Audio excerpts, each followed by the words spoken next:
Today we're going to be talking about African cross-river gorillas. There's only 250 to 300 left in the whole world. And Beef is going to be here for the Mac station to show off the new Mac Air.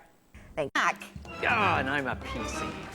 And this is why he's jealous. This is the brand new Mac Air. But that won't work if you throw it on the floor. Jealousy will get you nowhere.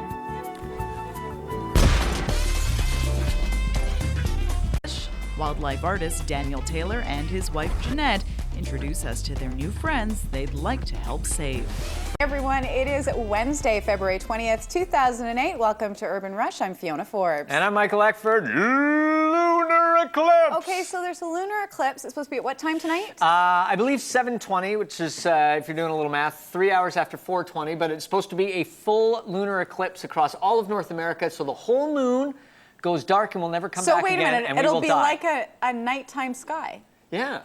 Great show coming up for you today. We're going to tell you about African cross-river gorillas. Look at this one right there with Daniel Taylor. He is a real-life artist. He's going to show a realist artist. He's going to show us some of his work today on the show, and he's going to be joined by Ginette Taylor, who's with the African Conservation Foundation. Yeah, an amazing journey they just had, and they'll tell us all about it. And Lauren Toyota, African cross-river gorillas, and an amazing adventure they just had to learn more about these beautiful primates. We'll be right back.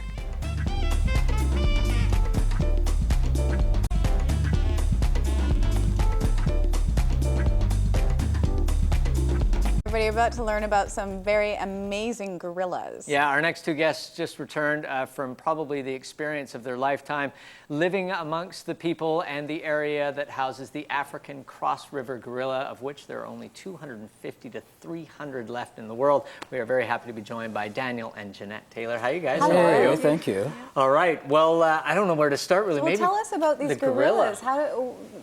When did you find out about this species? Well, this is, sometime back about 2 or 3 years ago, we were actually contacted with the African Conservation Foundation. I wanted to paint a picture of a gorilla in high realist art. And just over a period of time, they were telling us about these amazing animals, these near extinct cross-river gorillas. Yeah. And that wasn't really all that long ago. And so we went on trail to go on an expedition to seek these ever-elusive cross-river gorillas. Now, of course, you have been an artist for many, many years, and you've been doing this for a long time. Is it usually essential to you to be able to go to a place and actually see the animal where it lives? If you can, it's so very, very important to get out there to actually live in its habitat, to have the feeling, the atmosphere of the animals, and of course the terrain that you're walking in, and to actually just to live amongst it and to feel. Watch them move? Yeah, just to have the feeling. But the area that we were in, it was the silent jungle.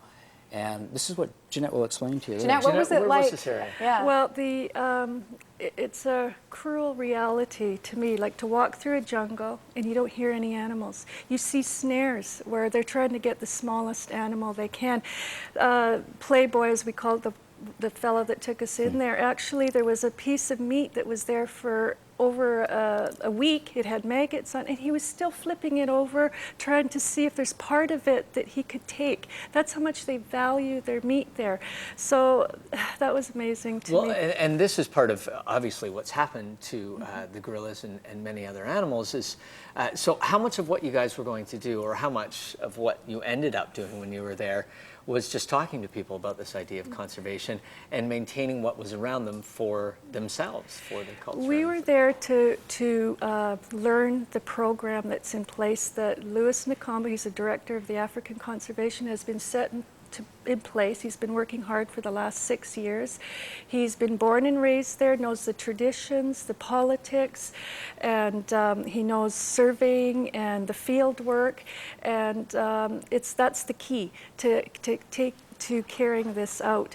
So when we went in there, we learned about how important it is to have like the circle of life.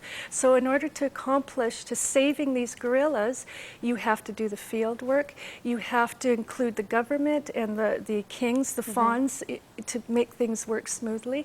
You have to consider the livelihood of the villagers, which is bringing in, like breeding the animals, bringing in medicinal plants, petroplants, nutritional plants, so that they they can sustain their livelihood, so they don't have to go out and kill the animals. Well, and as you mentioned, having that one person at the top of the idea behind it in the Conservation Society that's from there, that lives there, that understands the culture and the people must be completely That's the key. essential. You can't just go in there and say, do this, do that. You need to include everything. And as well as the hunters, the poachers, you have to give them jobs, which is another program. Say, you know, how about because they know the jungle from the back of their head. Well, you mentioned your guide was a former poacher. Yeah. So is that part of what's trying to be done now? Yes, so you get them in there because they know the jungle, they know where these animals are. So you use them as rangers, as you do the opposite. So you give them their money so they can survive, so they don't have to do this. And you teach them how valuable these animals are and that they have to do something. Now, Daniel, we have to talk about the beautiful artwork. We have your finished piece just to the right of you there. Tell us a little bit about your subject and how you went about creating this beautiful painting. Well, this is a lowland gorilla, and actually my personal very name. friendly. Well, he is. He won't hurt you. His name is Winston. At least I call him Winston. He's in representation of the Cross River gorilla because they're very highly endangered as well. And that takes about 3 to 5 months to create a picture like that. Amazing. And and so we're able to use that in order to encourage people to understand just how rare these animals are. Yeah, well, and obviously it's a fundraiser as well because that has become the print which people can buy that will... they can. Ginette, how can people buy a print of this work here and help out the gorillas? Winston. Well, number one, 80%. Daniel's been painting these for the last 4 years, and it's nonprofit. And 80% is going to go towards this program. And there's 3 paintings. There's this one of a chimpanzee, and one of the one he's creating is the Cross River gorilla.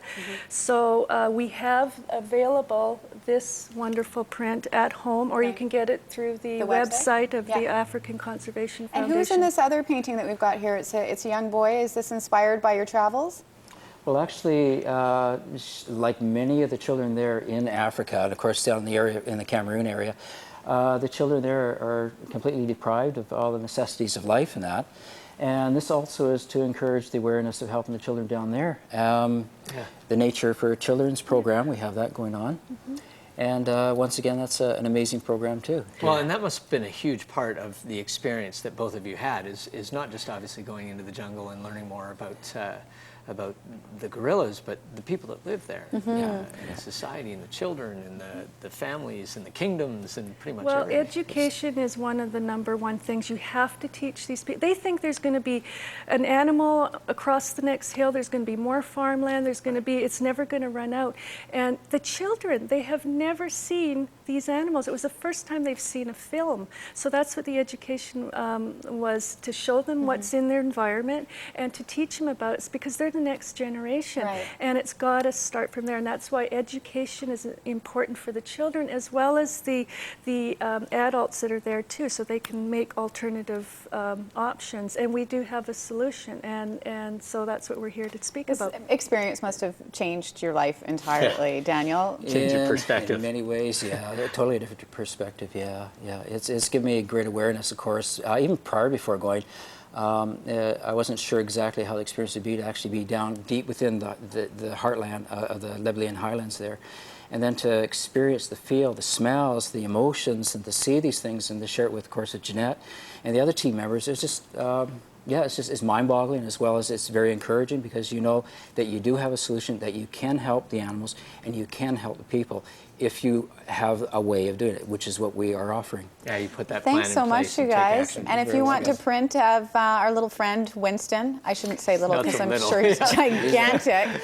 The website is on the screen for you for Daniel's art. And also, if you live in the area in Vancouver, of course, you can pick it up in person to help save some costs. 80% will go to help save the African Cross River gorillas. Thanks so much. Thank you so much. We appreciate it. We're going to take a break, and when we come back, Lauren Toyota will be joining us from Going Coastal on Much Music, talk about some of her favorite interviews. And, including Gene Simmons. Including Gene Simmons. Find out whether the talk of the day. Be right back.